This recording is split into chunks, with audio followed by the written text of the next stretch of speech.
हार्दिक पांड्या की 5 बड़ी गलतियां जिसकी वजह से मुंबई इंडियंस एक जीता हुआ मैच हार गई।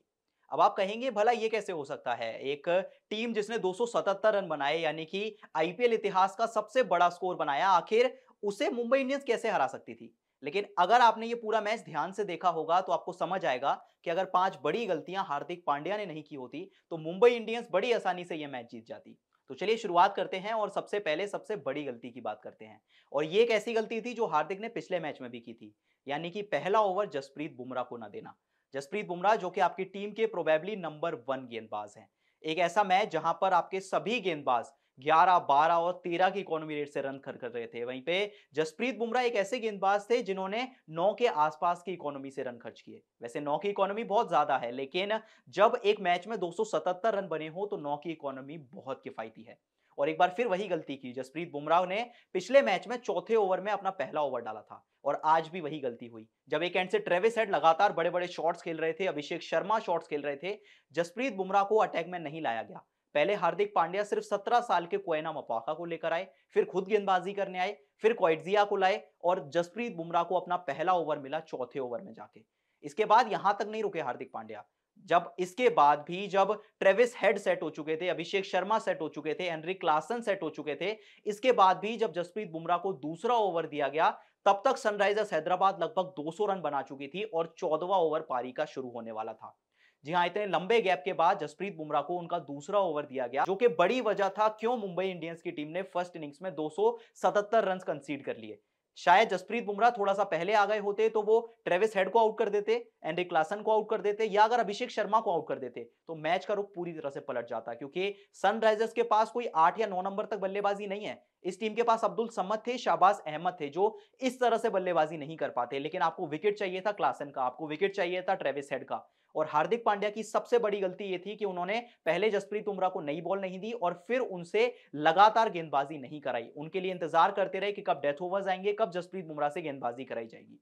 इसके अलावा अगर दूसरी सबसे बड़ी गलती की बात करें तो वो थे क्वेना मोफाका को पहला ओवर देना। सिर्फ 17 साल का ही खिलाड़ी जो अपना पहला ही मैच खेल रहा था, सामने एक ऐसा खिलाड़ी था जो कि ऑस्ट्रेलिया को वर्ल्ड कप जिता चुका था, यानी ट्रेविस हेड। और उसके सामने आप क्वेना मोफाका को ना सिर्फ पहला ओवर देते हैं, उसके बाद आप उनको दूसरा ओवर भी पावर प्ले के अंदर ही करा देते हैं। ये सबसे बड़ी गलती थी हार्दिक पांड्या की, क्योंकि जिस तरह से वो बहुत ज्यादा प्रेडिक्टेबल हो गए थे, जिस तरह से वो वाइड्स डाल रहे थे, जिस तरह से उनका कॉन्फिडेंस थोड़ा सा शेकन नजर आ रहा था, साफ तौर पर झलक रहा था कि हार्दिक पांड्या ने उन्हें इतनी जल्दी-जल्दी ओवर्स देके बहुत बड़ी गलती कर दी है। इसके बाद अगर तीसरी बड़ी गलती की बात करें तो वो थी हार्दिक पांड्या की कैप्टनसी। क्योंकि जो हार्दिक पांड्या पिछले मैच में वो रोहित शर्मा को बता रहे थे कि आप लॉन्ग ऑन पे जाइए, आप लॉन्ग ऑफ पे जाइए, आप पोजीशन चेंज कीजिए, आज एकदम उल्टा हो गया।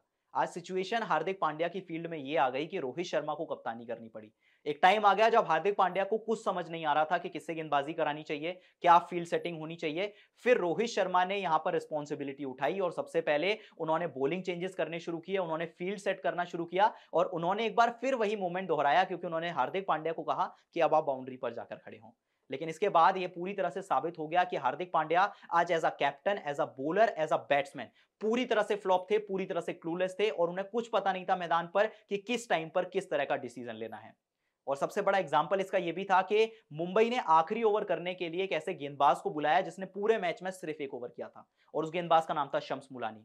क्योंकि आपने जसप्रीत बुमराह के, हार्दिक पांड्या ने खुद के, कोटजी के या फिर पीयूष चावला के, आपके पास कोई भी विकल्प नहीं बचा था जो कि आखिरी ओवर कर सकता था। अब जरूर जब आप 19वें ओवर में आएंगे तो सोचेंगे कि और ऑप्शन भी क्या थे। सिर्फ चावला के ओवर्स बचे थे, शम्स मुलानी के ओवर्स बचे थे, लेकिन ये तो आपको प्लानिंग पहले करनी थी ना। एज अ कैप्टन आपकी जो स्ट्रेटेजी थी वो पहले ओवर से बनती है, ना कि 19वें ओवर में जाके।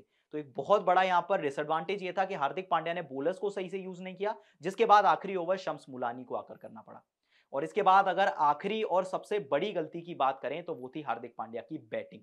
क्योंकि शुरुआत करते हैं, मुंबई की बैटिंग बहुत अच्छे से शुरू हुई थी। चाहे ईशान किशन हो, चाहे उसके बाद रोहित शर्मा हो, दोनों ने सिर्फ 3 ओवर्स में मुंबई का स्कोर 50 कर दिया। वो हर बार फिनिशर नहीं बन सकते। अगर रोहित शर्मा आउट हुए तो वो रिस्पांसिबिलिटी उठाते कि मैं जाऊंगा बैटिंग करने, मैं बनाऊंगा रन्स। लेकिन उन्होंने क्या किया? उन्होंने पहले नमन धीर को भेजा।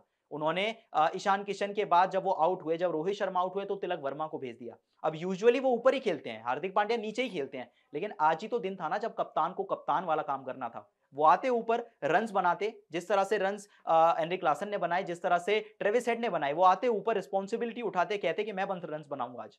लेकिन ऐसा कुछ भी नहीं हुआ। हार्दिक पांड्या वो अपनी पोजीशन पर ही आए 5 या 6 नंबर पर, लेकिन जब वो आए तब भी मौका था जीत का।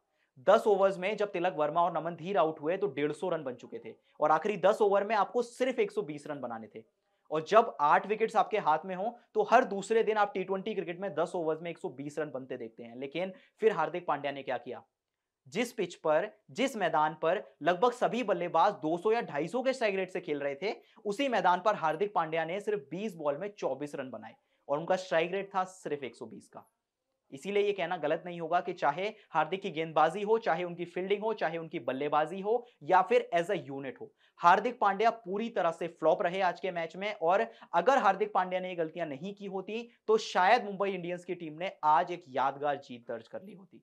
अब हार्दिक पांड्या की इन 5 गलतियों के बारे में आपको क्या लगता है? क्या सच में मुंबई की हार के पीछे हार्दिक पांड्या एक बड़ी वजह थे? और इसके अलावा एक बात और बताएं कि क्या सच में टाइम आ गया है कि हार्दिक पांड्या से कप्तानी ले लेनी चाहिए? क्या फिर से रोहित शर्मा को कप्तान बनाया जाना चाहिए? आपको क्या लगता है? कमेंट करके जरूर बताएं और अगर वीडियो पसंद आई हो तो जाते-जाते चैनल को सब्सक्राइब जरूर कर लें।